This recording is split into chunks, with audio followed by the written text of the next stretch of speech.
Welcome to the No BS Spiritual Book Club's live streaming interview series, where leading new thought teachers, speakers, and authors share the intimate stories behind the 10 best spiritual books that inspired them the most on their spiritual journey. From well-known classics to hidden gems you might never have heard of, the No BS Spiritual Book Club saves you time and money by sharing reliable recommendations from those who've walked the path before you.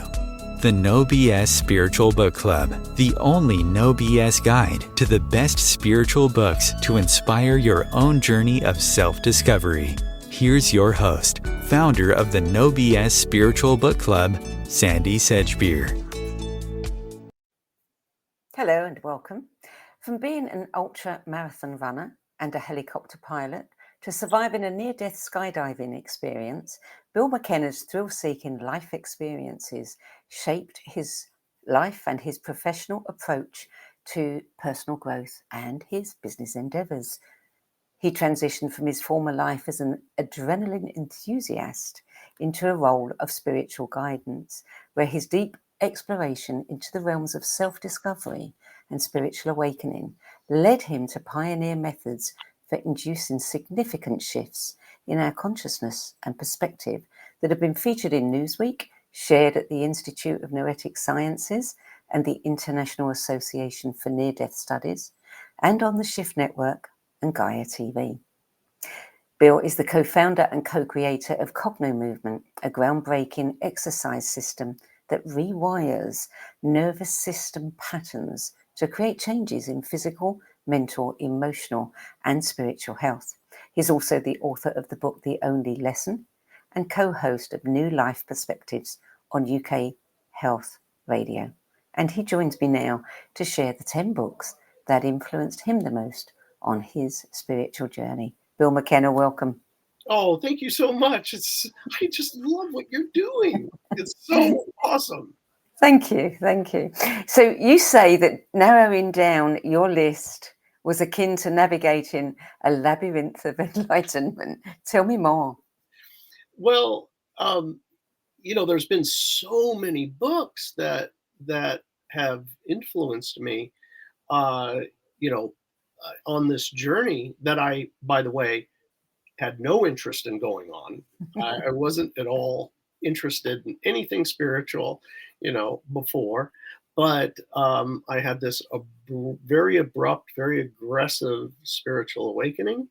My crown, I didn't even know what a crown was, but this thing they call a crown chakra opened up inadvertently, and wasn't prepared.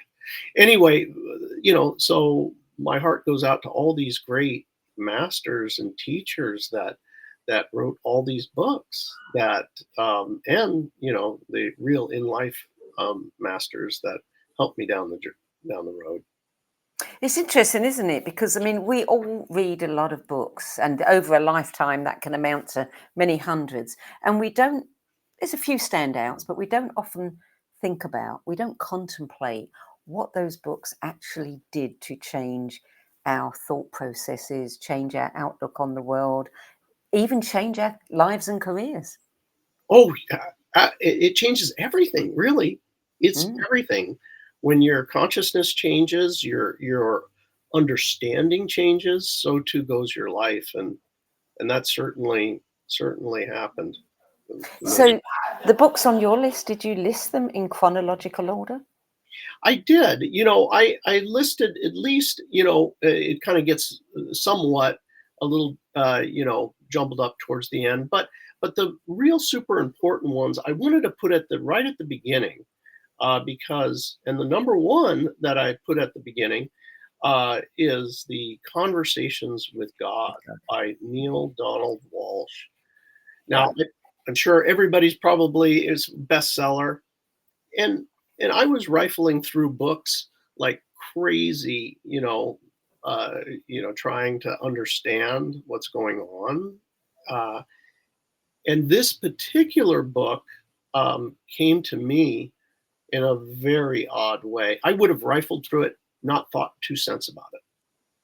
But is it okay if I tell how this came to be? Oh, absolutely. Yes, please do. I mean, that's what we want to know. Oh, How did good. it come to you and what did it do for you? Oh my gosh. Well, first of all, um, this book, um, I had a master come into my life. And this master was in the form of a Benedictine Catholic nun, but nothing, you wouldn't ever think it I always compare this one to like the Oracle and the Matrix, how the grandma is smoking Yeah. and making Yeah. cookies and, everybody knows that movie, that's what we're dealing with here.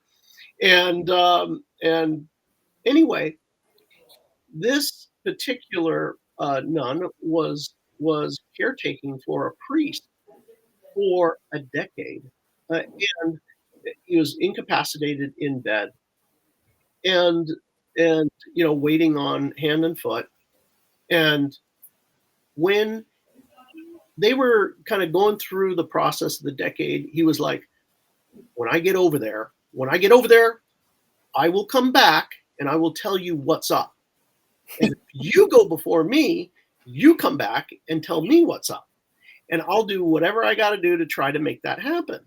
Okay, pinky promise, And the day finally comes. She's in church and she's sitting in a pew, and she can hear his voice as clear as we're talking right now. Never happened before. It's like, oh my gosh, Father Flanagan, look at him pompous. He didn't care about me. What's he doing? Showing up here and, just talking smack, just like in the humorous way that he does. And it's very shocking, right? To actually hear a booming voice and, kind of looking around like, oh my God, does everybody hear this? And everybody else is like, so anyway, this, that happens, and she's like, oh, that's weird, and all of a sudden 3 a.m. Hey, get up, get your notepad. Like, what? Okay, goes up, gets a notepad out, and just as clear as I'm talking, and this is what this is about, and that's, and just downloads of unbelievable information. But on the other side, time speeds up. You're right here, we have linear time, but on the other side, everybody, they talk about, all time is one, yada, yada. Mm-hmm. So, day one, awesome. Big, it's 6 a.m., got to go to work. Okay. Next night, hey, psst, get up. It's 3 a.m. again. This goes on for weeks. And as time went on, he could not slow down. So imagine I'm talking like this, and then there's somebody, you're like, I don't get it. So not only the concepts, but also the speech sped up too much. Finally, she gets, just like, closes the book and like said, you have got to find a different way because I'm not getting any sleep and you're not communicating, able to communicate like this. So find a different way. And she's like, goes off and, goes off and does her work. And when she's gone out of the convent, the doorbell rings. Bing bong. The other nun answers the door. Hello. And somebody never met him before, don't know who it is. Can you give this book to her? Okay, thanks. Put it over to the side. A few hours later, bing bong. Oh, hi. Another dude, somebody else, never met him. Hey, hi. Can you give this book to her? Sure. Puts it off the side. Then, come back for dinner, have dinner. Hey, two dudes came by. you know them? No, they left these 2 books for you. Huh, that's strange. Goes off, got to do some other service after dinner. Bing bong. Hi. Would you give this book to her? Again, somebody else. 3 times. Anyway, with that knowledge that it's the damn truth, that there is a reality, there's a truth there. That book, if you read it through that lens, oh my God, your life will change. But knowing that it's the real and actual truth. My book is highlighted, marked up. You cannot get through a page of that book without pulling your highlighter out. Because to know that the divine created you, gave you life, and unconditionally, this is hard for a human to comprehend, gives you love. And that means all the horrible people, all the wonderful people, not judged, loved. And it's beyond our ability to comprehend the people that have done atrocities in our own lives and beyond, that they would be loved in some way, shape, or form. It's just not human. Yeah. And to have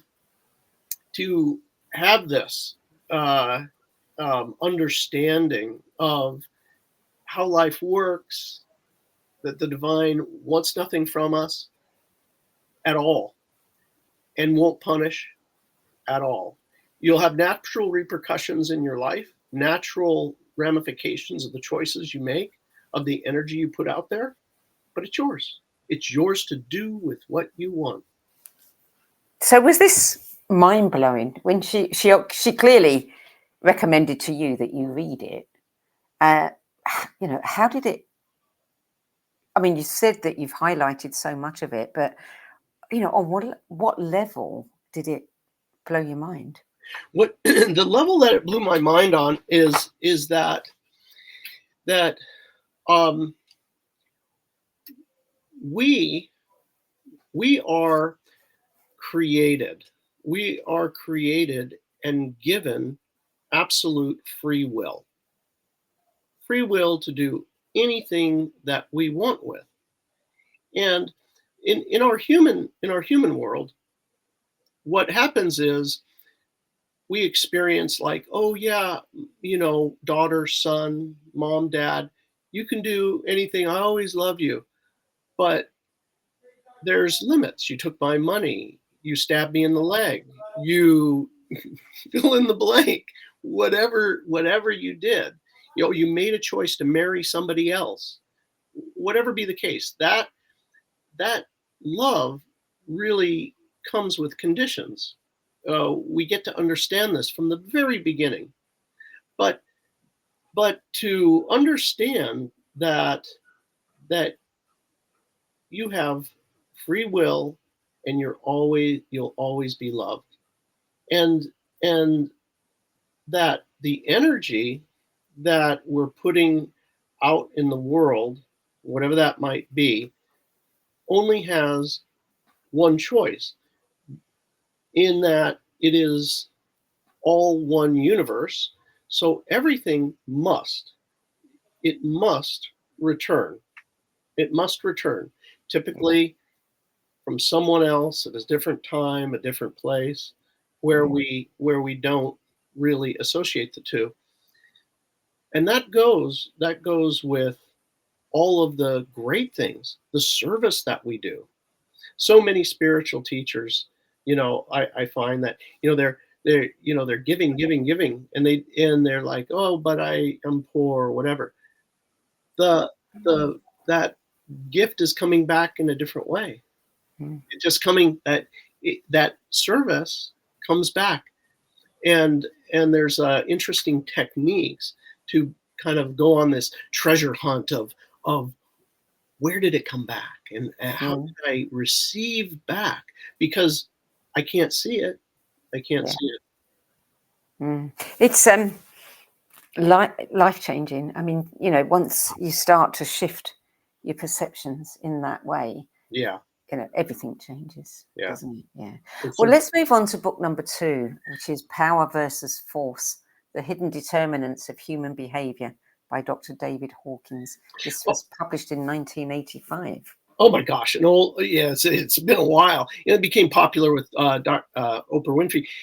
This book is so influential in my life because the work that he did, the research he did, he developed the map of the levels of consciousness, and it's basically a chart that has a numeric value of a different emotion, like shame, guilt, grief, humiliation, anger, fear, forgiveness, love, unconditional love, and enlightenment.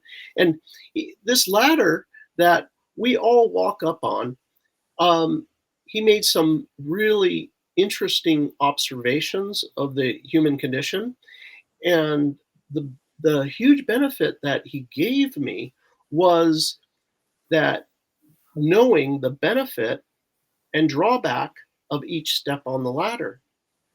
For me in my life, I was very resentful prior to the awakening. As not only the captain of my yacht, but the captain of resentments. And so I felt like, oh man, my resentments are justified, and they're a benefit to me because it's going to back all y'all up. Not again, not here. Well, I did not understand, because it was outside the scope. I was down in this anger and fear area on the scale, and forgiveness is way higher on the scale than that. I didn't know the benefits. And when I made a leap of faith up here, to that forgiveness level, everything changed. That was when my crown opened up. And when that changed, reality changes with every single level of understanding that we have come to. Yeah. And the energy that we put out in the world has very specific things that will happen. When I moved, when I continue to go up the scale, and we're all, by the way, constantly working on it, working our way up the scale, there's things that he described that, the mystical stuff that he described is like, come on now, that ain't, but, really, come on, but, all of a sudden when you pop up there, it's like, oh my God, it was true. And it's accessible. So I would give you a lattice to climb up where you understand, my next step. I found myself stuck. He's got so many books. I've read about up to my chest. I stacked them all up there, about up to my chest of his books. And when my wife checked my level and she was like, oh, you're, 390 or, something. I was like, damn it. I was really trying to love and get up into the 500s where love and unconditional love. And I was like, oh, I think she just has a little, just trying to put me down or something. But it was true. I knew it was true. And in one of the books, he talked about you can forgive, but if you hold judgment, if you hold judgment against another, not that you have a resentment, it's just like, that person, blah, blah, they wear those pants, that keeps you suppressed. And once I got that through my Irish thick skull, it was the next stage popped open. And that stage is the level just above forgiveness, is the level and drop of perspective or judgment, is the level of what they call reason. And this is the area where Einstein, Galileo, all these geniuses reside. And I was like, when I read the books, I was like, that's BS. That's BS. It doesn't make no sense. But as soon as I did it, I dropped it, I had 5 inventions a day. I was like, oh my God. And the inventions just started coming. You can almost understand Elon Musk when he says, man, it's a lot, but it's amazing. Anyway, it's a real deal. It goes right along with the No BS book club. Yeah, it does. And those first 2 books are probably amongst the top recommendations over 4 years of doing this. They come up time and time again in people's lists. Oh, wonderful. Yeah.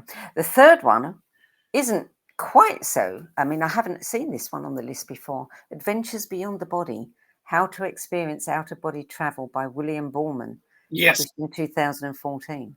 Oh my gosh. Well, so here's I know I've eaten up a lot of time, but so I'll get right to the chase on this one. He is an expert at out of body. And what's really, number one, a lot of techniques to get out of body. If you get out of body, your consciousness expands and you can basically travel in the multiverse.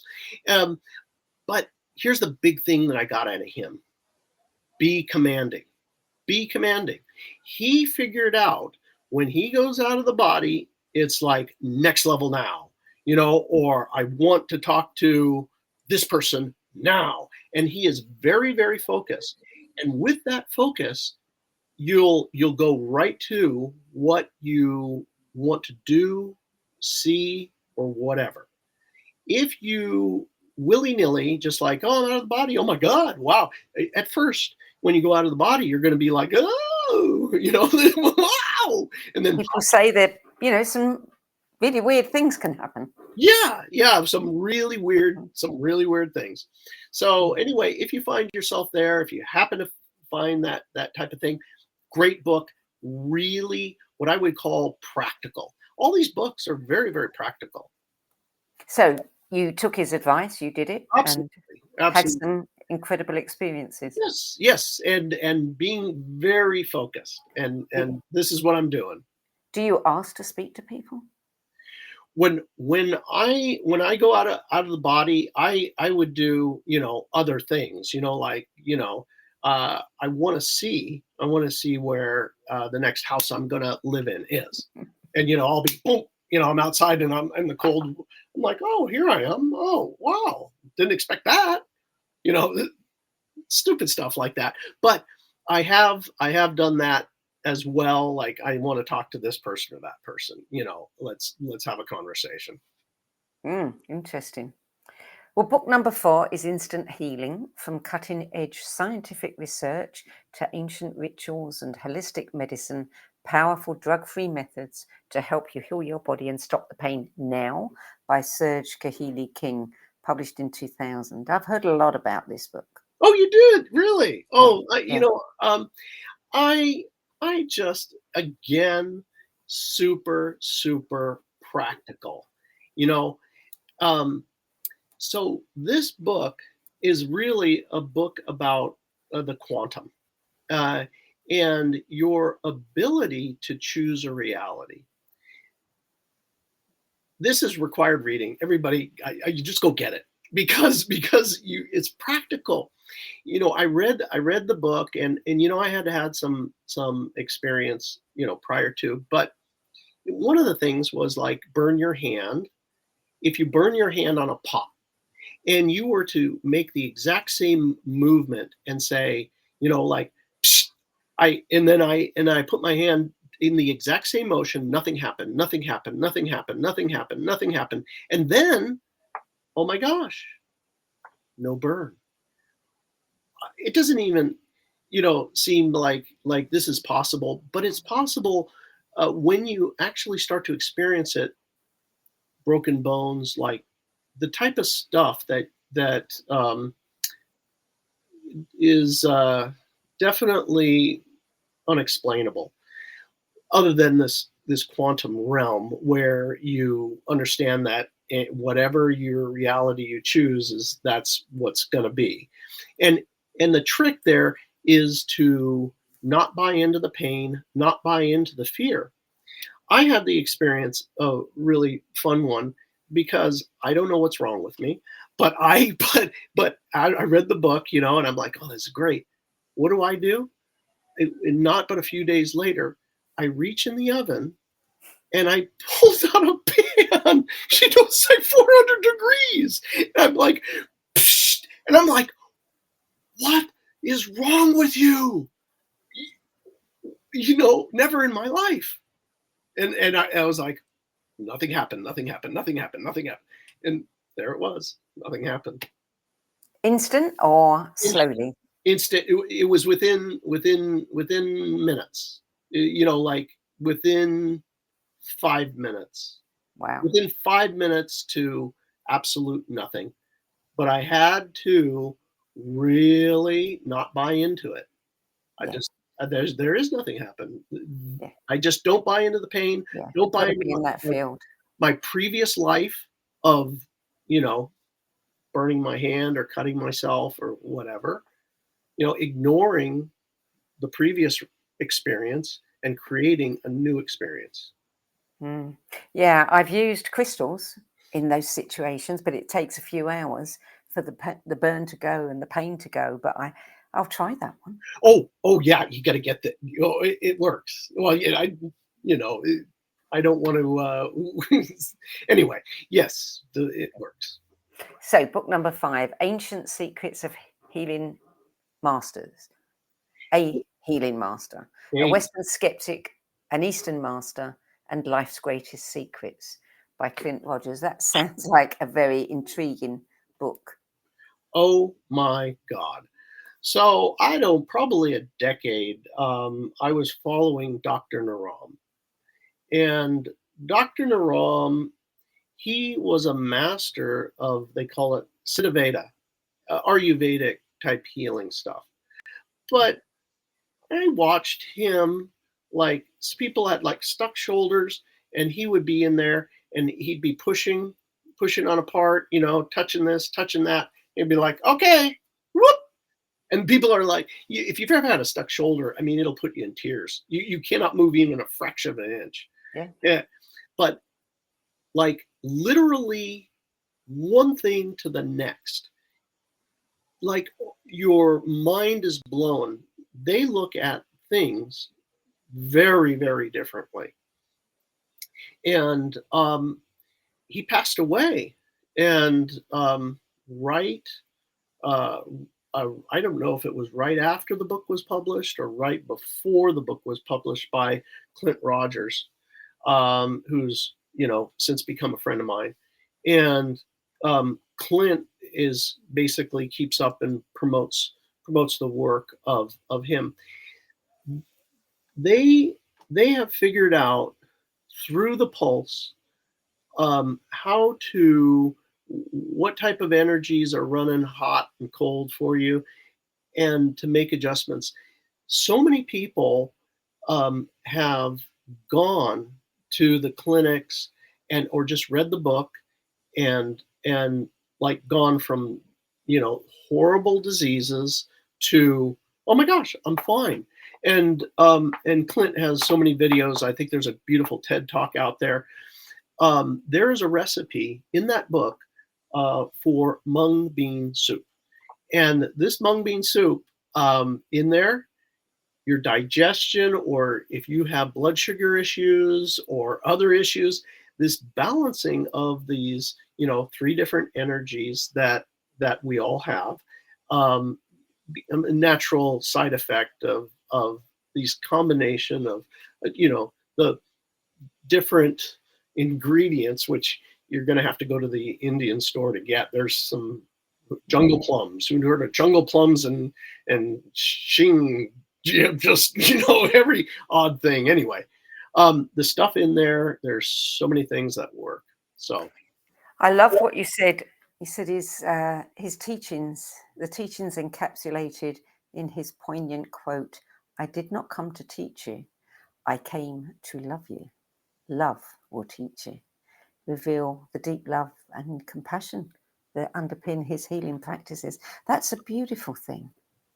You know, it was so, this man, this beautiful man who, you know, the Dalai Lama, the Pope, Mother Teresa, all of them were his client.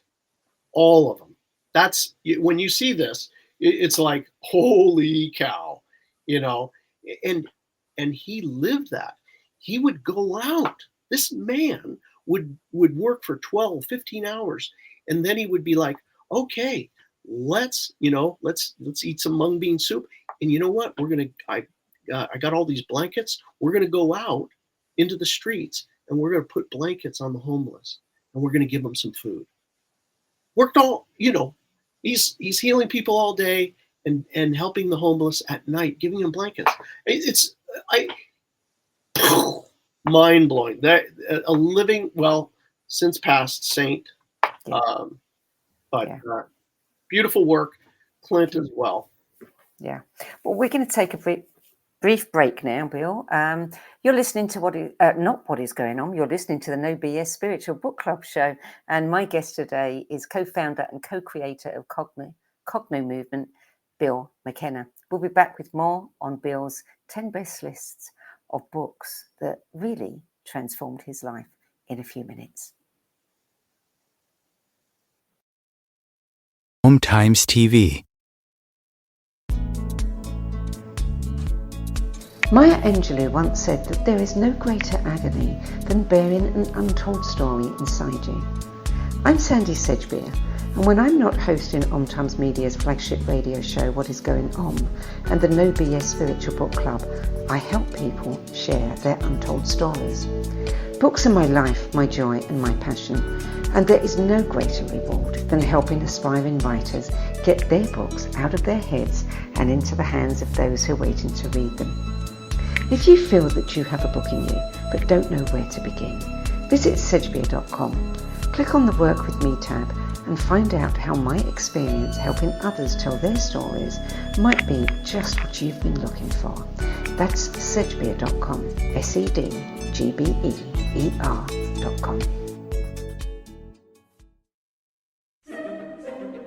Imagine becoming a super influencer. Reinvent yourself, invest in your brand, and then manifest your success with a robust spheric approach. Om Times Media and Broadcasting offers a unique and multifaceted way to become the spiritual and conscious influencer you deserve to be by putting your message across our powerful platform with its proven record of integrity and excellence. Through our produced shows, Om Times offers the opportunity to become a social media TV personality, a radio show host, an Om Times magazine columnist, and a syndicated podcaster, all in one shot.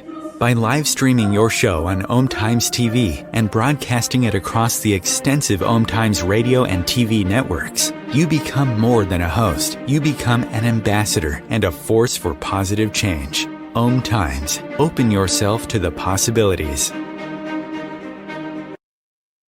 Everything that we do, we can do in a contemplative manner.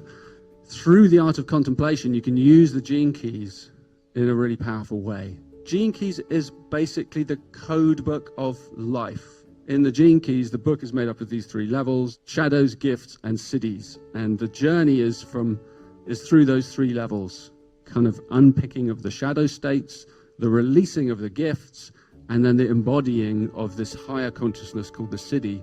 And the siddhis are very exalted words. And it's not like we kind of suddenly are all these exalted Christ-like beings, but we have flashes and illuminations along the journey. And the more we get stuck into the journey, the more illumination comes to us, because the more we're releasing the light from in these codes inside our DNA. So all those revelations are inside us. So the contemplative way is the inner way.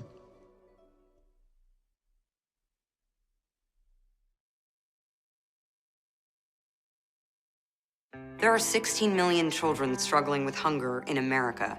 That's 1 in 5 daughters, sons, neighbors, and classmates who don't know where their next meal is coming from. yet billions of pounds of good food go to waste every year. It's time we do something about it. Feeding America is a nationwide network of food banks that helps provide meals to millions of kids and families in need. Visit feedingamerica.org to help them feed even more. Together, we can solve hunger. Together, we're feeding America. Welcome back. Bill McKenna, book number 6, Speed of Trust, The One Thing That Changes Everything by Stephen Covey, published in 2006. That is a really interesting premise, that trust is the one thing that changes everything. Oh my gosh.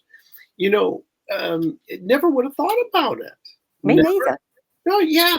So this, you're going to love this. You've got somebody that you really love, that you're super close to. You love a non-romantic love. And if they tell you, hey, I'm selling my car today. You want it? And you're like, yeah, actually, I do like that car. Okay, I'll leave the keys in the glove box, and you're like, I got the money now. I say, oh yeah, just pay me when you like. There's no attorneys. There's no checking. You didn't go down to the mechanic. You didn't, you're like, when are we going to get the pink slip? We'll get it, when I see you next, or you pop it in the mail. There's no resistance. There's absolutely no resistance. And the thing is that on the flip side of things, there's people that are like, no. There's no contract long enough with them that is going to cover all possibilities. You say, you know what, if I actually tried to do a contract with that person, I know something's gonna happen. So you have these same people. We all do. And when I point here, it's me. I'm pointing at me. Yeah. We have these people in our lives that when we don't trust, or they don't trust us, we can be extraordinarily specific. When somebody doesn't trust us, we can be very, very specific, but yet it still gets misinterpreted. And on the other side of things, with that person that you love and trust, the one you buy the car from, you probably talk to them and they say a little gibberish. And you're like, they just like blah, blah, blah. And, and that's how we do. And, and you're like, yeah, that's right. You get their meaning. You will always get their meaning because you look for the good in them. You see the good in them. Their intentions are right. So the thing is, with this book, it brings to the surface is there's a chart in there. And this chart will show you, whether it's in business or in relationships, like what is the level of trust, low trust, medium, high trust environments. And it's literally, this is what you're going to get. Every time you will find this. And I found this book to be like, it is like math. It is that precise. It is like mathematics. And if I got a low trust environment. Okay, in business, there's going to be a lot of arguing. There's going to be yelling. There's going to be political camps, or, in relationships, romantic. Oh, yeah, we're going to have some issues with money. There's going to be insecurities around being around other people and jealousy, so on and so forth. So anyway, there's a way to elevate yourself, and with it, change your life. If you learn how to trust and then repair the problem after, if there is, that will increase the quality of your life dramatically.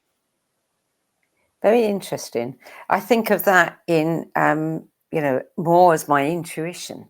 When I meet someone and you don't feel that resistance between you and them, you immediately know that this is somebody that is authentic, that they're aligned, and that you can trust them. Yeah. And likewise, when you can't. Yeah. Yes. And that there's a really, really interesting thing that is just so remarkable. The higher our level of trust, when we become more aligned, Yeah. what happens is the relationships change. Yes. You know, one master had told me energy comes in through our crown, down through our body in love and trust. And we humans distort it with fear and doubt. Every single chakra will be in some way shut down with its own variety of fear and doubt and Mm. opened up as we learn to love and trust. Mm. Yeah. Book number 7, The Power of Now, another top book that people recommend all the time. A Guide to Spiritual Enlightenment, Eckhart Tolle, published in 1997. This was a standout book for me personally. Oh, lovely. You Mm. kind of a difficult one for me to listen to. So I had to do it so many times. Oh, Yeah. I read it. I didn't listen. Oh, you read it? Yeah. Okay. Yeah, Mm. I listened to it over and over. Just kept playing it to try to get it. But what it brought to the table for me is the realization of me, you know, my a great part of my life was always, either I'm in the future or in the past. You know, I at I wrote about this in my book is the college I went to, Marymount Palos Verdes College in Palos Verdes, California. And and I said, you know, there's only really one bad thing about going to this college, and that is that you spend the next 40 years just wishing you could go back. You know, and that's, my life in the rearview mirror. I was like, oh my Yeah. gosh, it was so fun, and now Yeah. things suck. Yeah. Or you know what, I'm gonna be happy? I'm going to Mexico. Yeah. That's when I'll be happy. That's Yeah. that's where his happiness is, with absolutely zero attention right now. Yeah. You know, so he brought the value of knowing, oh, get here now, get here now. And with that, all of these wonderful things can change, including the experience of this enlightenment is through the present moment. So um, one of the things about that is actually being, present in your body to right here, right now.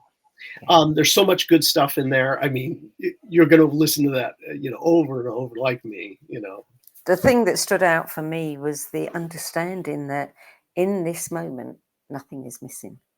Mm, I may have problems over there, but if I just stay here, they don't actually, you know, mhm. here, they're not here. They're over there when I'm thinking about them. Yeah, yeah, Mm, yeah. yeah, wonderful book. And, clearly one of the biggest sellers of all time, I imagine. So, book number 8, Life After Life by Raymond Moody, published in 1975. Oh my gosh. What another God, don't you just love all these guys and women and everybody that's written these books, Yeah. I'm so grateful, to them. Without them, I wouldn't have known like Raymond, and obviously there's so many more. I mean, literally now thousands and thousands and thousands of books Yeah. on afterlife, and thank God for that. Yeah. But what I gathered out of this book, and is kind of expanding here on this whole concept of what happens after we cross over, and the life review, having a life review that you get to experience life from the other person's perspective. Like right now, you and me are having a conversation, and with this conversation, uh, after I die, I'm going to have this conversation again, except I get to be you. I get to be you. And I get to see what through your glasses. I'm at your computer system. I can, the whole experience, everything that's going on in your body. And that experience, actually having the experience physically of being you, what that does is it's the ultimate. If you think about, all these people who did these horrible things, they got to experience being on the other end of it. Yeah. Every single little minute thing. Dan Brinkley, who was another, I find the guy humorous. He said, "I'm the most dead man in the world." He's had so many near-death experiences. So I love the way you put that. But he talked about, beating somebody, and then in his near-death experience, having, he gave a number like 27. I felt every single punch rain down on my face, and my teeth breaking and all of the things. So number of different concepts really helped me in this lifetime from a very practical perspective. And that is that everybody's concerned about, what happened to like Hitler. Well, if everybody goes to heaven, well, hey, Hitler did all these things. Hitler got to experience every single whiff of cyanide gas. He got to experience every bullet penetrating.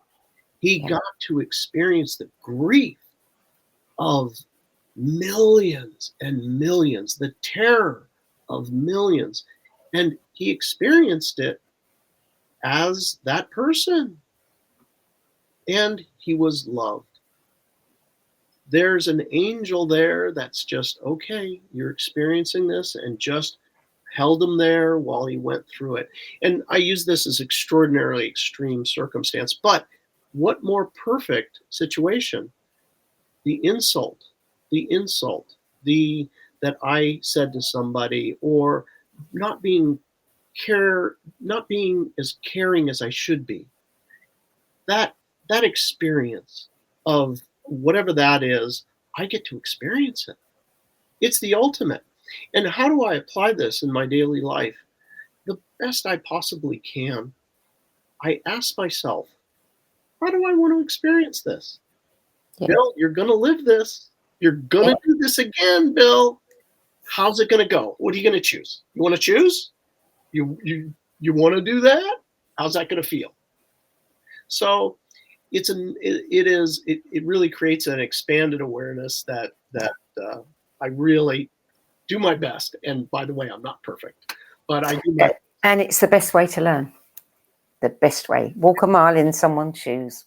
Best way to learn. Yeah.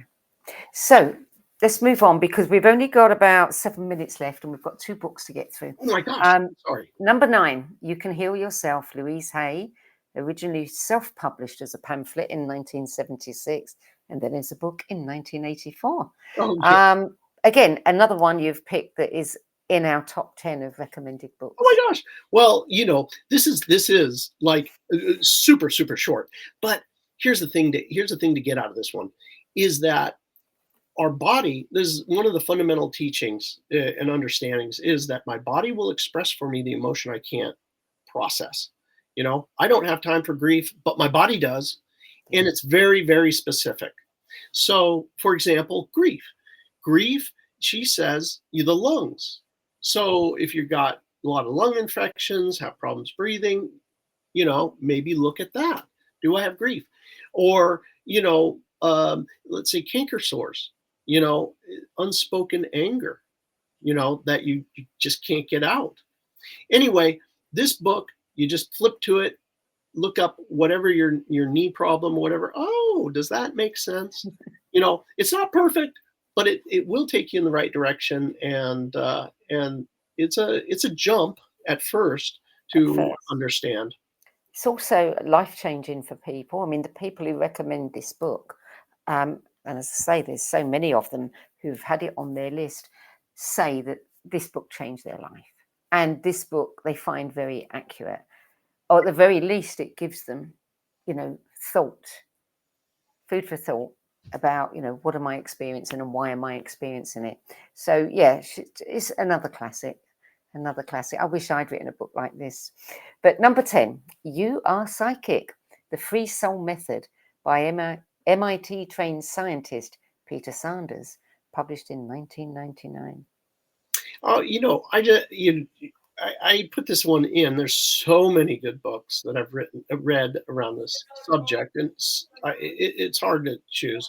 But the one I wanted to put there is that there is a physicalness to our intuition, and what he had done is done a lot of research around the subject. And for example, clairaudience. Now, what is clairaudience? That's kind of that thing that I talked about earlier, where you're picking up voices that are, communications that are non-physical, but it's right here.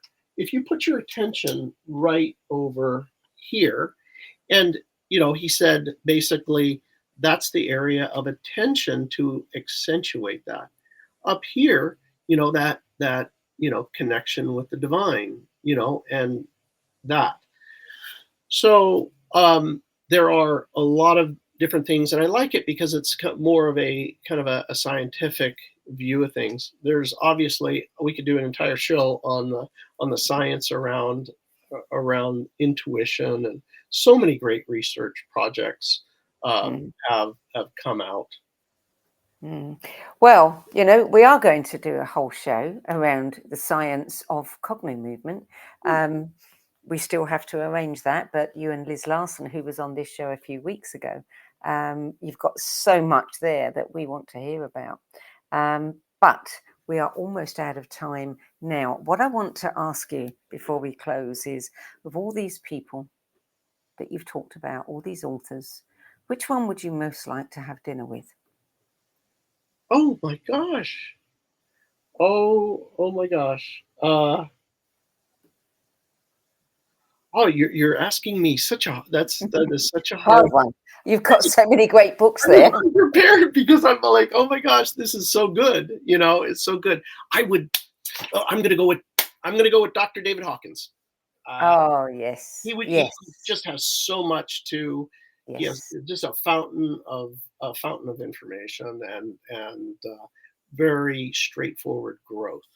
Yes. Yeah, I'd like to be there at that dinner for sure. Yeah. Well, Bill, we don't have time to talk about cognomovement now, but as I said, we certainly will be talking about it in a few weeks' time. I just want to tell people that you've got a great book called The Only Lesson, published in 2011, which is a true story of your journey of discovery and all of your incredibly intense experiences, which, far more than we've both mentioned. And how everything changed when you had that awakening. So if you're interested, check out The Only Lesson, published in 2011 by Bill McKenna. So Bill, thank you so much for adding your 10 best list of spiritual books to the No BS Spiritual Book Club's library of recommendations. We really appreciate your contribution. Oh, thank you so much for having me. It's such an honor to be with you and to do this. Thank you, Bill. You can learn more about Bill McKenna and the Cognomovement at cognomovement.com. If you can't wait to hear what Bill's going to share in a few weeks when we have that show that's dedicated entirely to this subject, check out the website, and there's a few things that are free that you can play with, and you'll want to hear the rest of the story for sure. So that's it for this week. I'm Sandy Sedgbeer. I'll be back at the same time next week with another 10 best interview for the No BS Spiritual Book Club. Till then, it's goodbye from me, and thank you again to Bill McKenna. Thank you.